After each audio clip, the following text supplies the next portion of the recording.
Hello, my name is Dr. Anzar, and in this video, I am going to tell you about the chest auscultation, how we auscultate the chest in examination. Okay, so first of all, I am going to tell you about the areas on the chest which we auscultate anteriorly and posteriorly and laterally भी.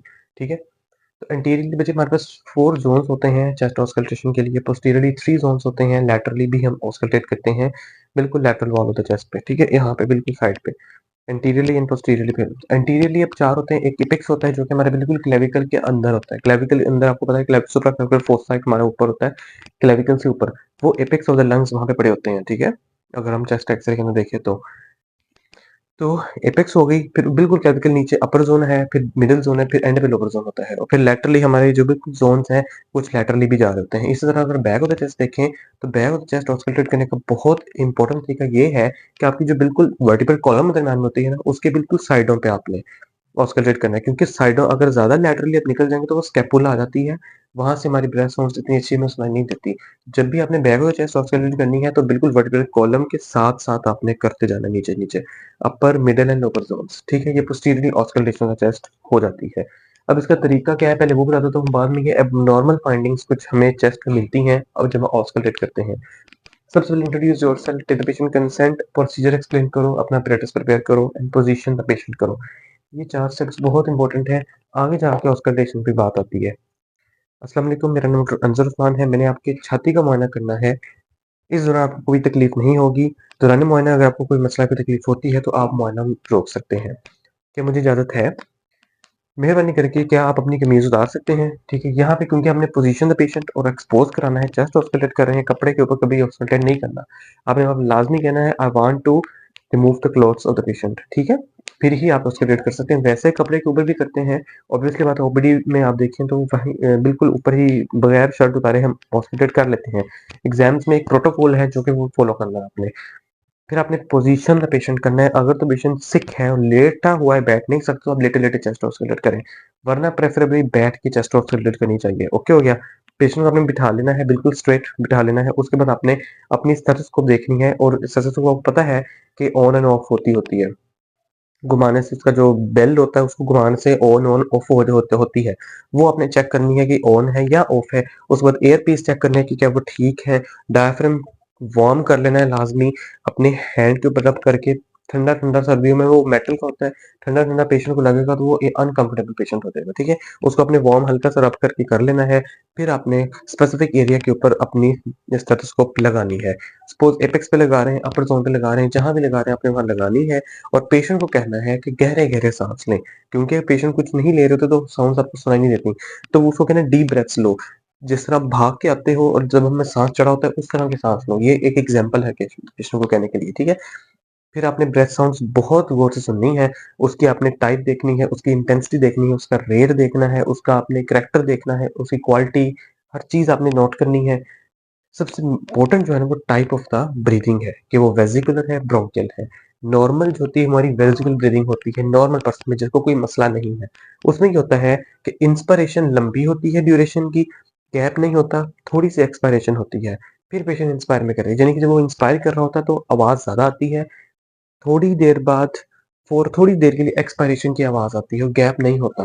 This is normally seen in all individuals. Bronchial breathing में जब भी inspiration और फिर gap और फिर expiration और ये दोनों बराबर ड्यूरेशन की होंगी और दोनों की बड़ी ऊंची होंगी, बड़ी हार्श सी होंगी और इक्वल ड्यूरेशन की होंगी, वो हमेशा ब्रोंकियल ब्रीथिंग होगी और ये हमेशा एबनॉर्मल होती है, ठीक है? निमोनिया और कार्सिनोमा में ब्रोंकोजेनिक लंग कार्सिनोमा ये पाई जाती है। ये बहुत इंपॉर्टेंट बात है, ठीक है? Two types of breathing are the vesicular breathing and the bronchial breathing. अब ये तो हो गई, आपने बता देना है कि पेशेंट ये जो है वो नॉर्मल वेसिकुलर ब्रीथिंग है पेशेंट की, कोई एडेड साउंड नहीं है, ये लाज़मी बताना है कि patient has a normal vesicular breathing plus no added sound. और what are the added sounds, और क्या एडेड साउंड्स हो सकती हैं पेशेंट अगर, तो बच्चे वो 1, 2, 3 ये एडेड साउंड्स हैं। चौथी अलग ही कैटेगरी है, ब्रेथ साउंड्स आ ही नहीं रही। उस पर भी जाते हैं। एबनॉर्मल ब्रीदिंग साउंड्स में सबसे पहले रोंकाई है। रोंकाई बच्चे क्रैकलिंग साउंड्स, सॉरी व्हिstलिंग साउंड होती है, जिस तरह सीटियों की आवाज़ आती है उसको रोंकाई कहते हैं, ठीक है? तो ये आप आसान तरीका है कि यूट्यूब पे जाके आपने लिखना है कि रोंकाई की आवाज़ उसकी वीडियो में रिकॉर्डेड मिलेगी आपको, ठीक है? तो वो आपने सुन लेनी है लाज़मी, रोंकाई की भी, क्रैपिटेशंस की भी। फिर ही आप पहचान पाएंगे वहां पे एग्जाम में के अंदर ये रोंका है इस तरह का होगा, कैपिटेशन ऐसी होगी। कॉज क्या है, क्वेश्चन अगला यही होगा कि आपको रोंका है आई है, इसका क्या मतलब है, पेशेंट को क्या है। तो ब्रोंकियल एस्थमा के अंदर मोस्ट कॉमन फाइंडिंग और पक्की फाइंडिंग ब्रोंकाई होते हैं। All over the chest patient के रोंकाई पाए जाते हैं, ठीक है। जहां भी आप सुनेंगे रोंकाई मिलेंगे। अगली जैसे क्रेपिटेशन, कड़कड़ की आवाज है, जिस तरह शापर हम खड़क रहा हो, हैवी वाला शापर खड़काएं, खाली शापर, वो वाली जो आवाज होती है वो क्रेपिटेशन होती है। वो तभी होती है ऐसी तंग जगह जहाँ पे फ्लूइड पड़ा हुआ है और एयर वहां से गुजर रही है, तो वहां पे खड़खड़ की आवाज पता होती है। और ये हमेशा निमोनिया में पाई जाती है, क्रेपिटेशन हमेशा निमोनिया में होती है। प्लूरल रब होती है कि जब visceral pleura and parietal pleura inflamed हुई हुई हो, उनका इन्फेक्शन हुआ हो और लंग्स मूवमेंट के दौरान वो रगड़ खाएं आपस में, तब जो प्रोड्यूस होगी वो प्लूरल रब होगी। ये पेशेंट इतने सिक होते हैं, इरिटेबल होते हैं कि वो सांस लेते हैं तो उनको दर्द होती है। जाहिर सी बात है, लंग्स में हवा जाएगी और निकलेगी, तो वो जो प्लूरा आपस में जुड़े हुए हैं बिल्कुल वो आपस में रब करेंगे, तो आवाज प्रोड्यूस होगी और वहां पे पेन होगी। फ्रिक्शन साउंड है due to the inflame pleura here in the pleural effusion में या प्लूराइटिस में।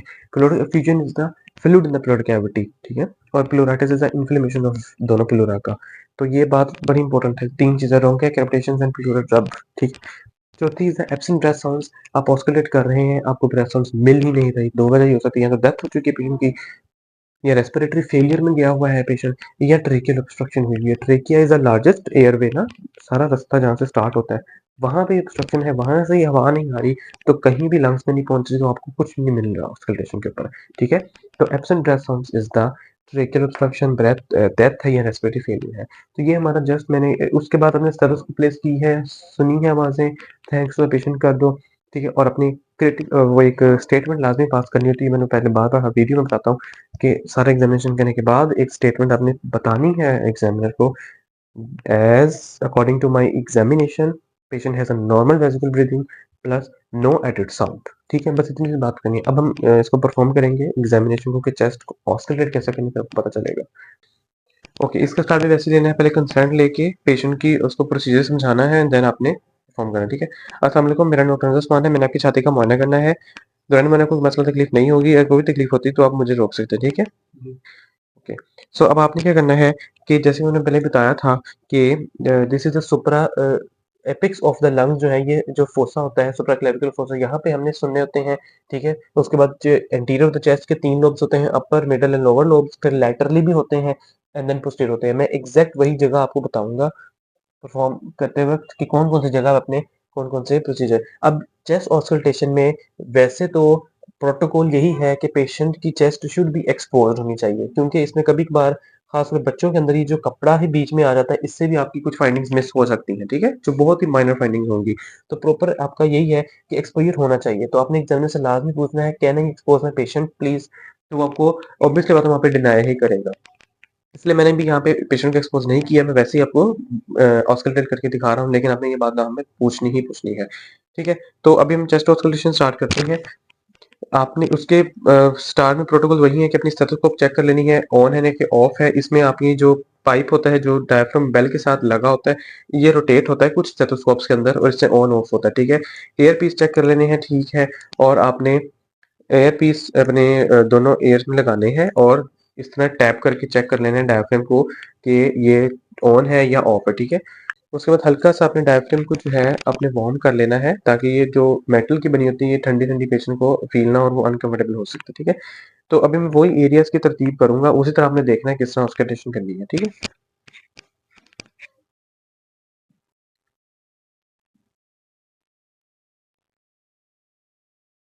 इस दौरान आपने पेशेंट को कहना है कि गहरे गहरे सांस लें, जिस तरह आप भाग के आते हैं उस तरह आपने सांस लेने हैं, ताकि आपको ज्यादा अच्छी ब्रेथ साउंड सुनाई दे। आपने गहरे गहरे सांस लें, जैसे हम भाग के आए कहीं से या सीढ़ियाँ चढ़ते हैं तो।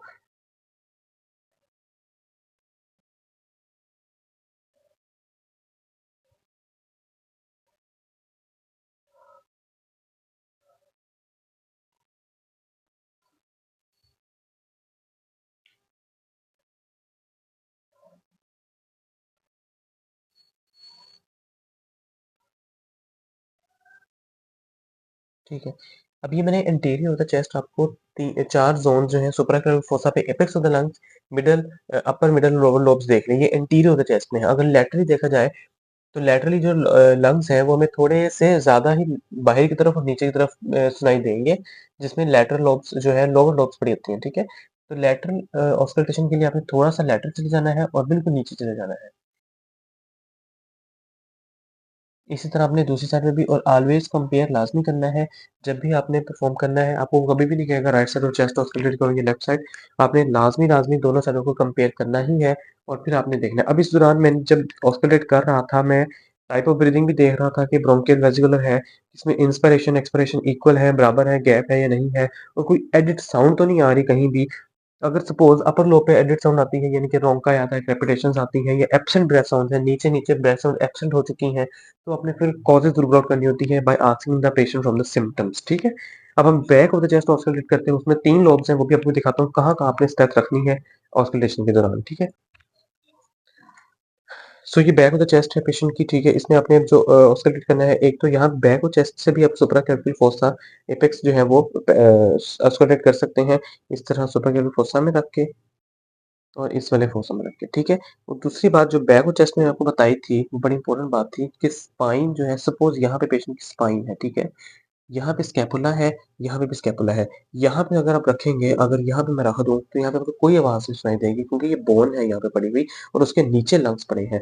तो अगर आपने बैक और चेस्ट पे सुनना है, तो अगर ये स्पाइन है और ये स्कैपुला है, इस स्पाइन और स्कैपुला के दरमियान हल्की-सी जगह होती है, यहाँ पे आपने चेस्ट स्टेथोस्कोप रखनी है, फिर आपको ब्रेथ साउंड सुनाई देंगी, ठीक है?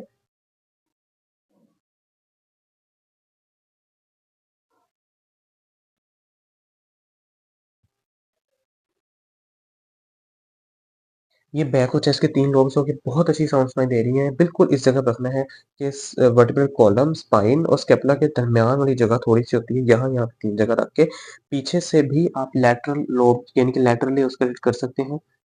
थोड़ा-सा लेटल जाके, ठीक है? और इस तरह आपने ऑस्कल्टेट करना है और पेशेंट को कहना है कि गहरे-गहरे साँस लेता रहे। पूरी ऑस्कल्टेशन के दौरान पेशेंट को ये बार-बार आपने इंश्योर करवाना है कि वो बार-बार साँस ले क्योंकि कभी-कभार पेशेंट शुरू-शुरू में लेते हैं, बाद में रुक जाते हैं। तो इस तरह आपने इसकी ऑस्कल्टेशन करते रहना है एंड देन आपने अपनी फाइंडिंग्स एग्जामिनर को बता देनी है कि according to my examination and chest auscultation, patient has a normal vesicular breathing with no added sound, no मurmur, no ronchi, no crepitations and no breath sounds are absent in anywhere of the chest. Okay हो गया? इस तरह आपने examination करनी है, patient को जो है वो अनकवर करना है, जो कि हमने अगर एक्सपोज़ कराया होगा तो अनकवर करके और से थैंक्स टू द पेशेंट कर देना, ठीक है? इस तरह हमारी चेस्ट ऑस्कल्टेशन कंप्लीट होती है।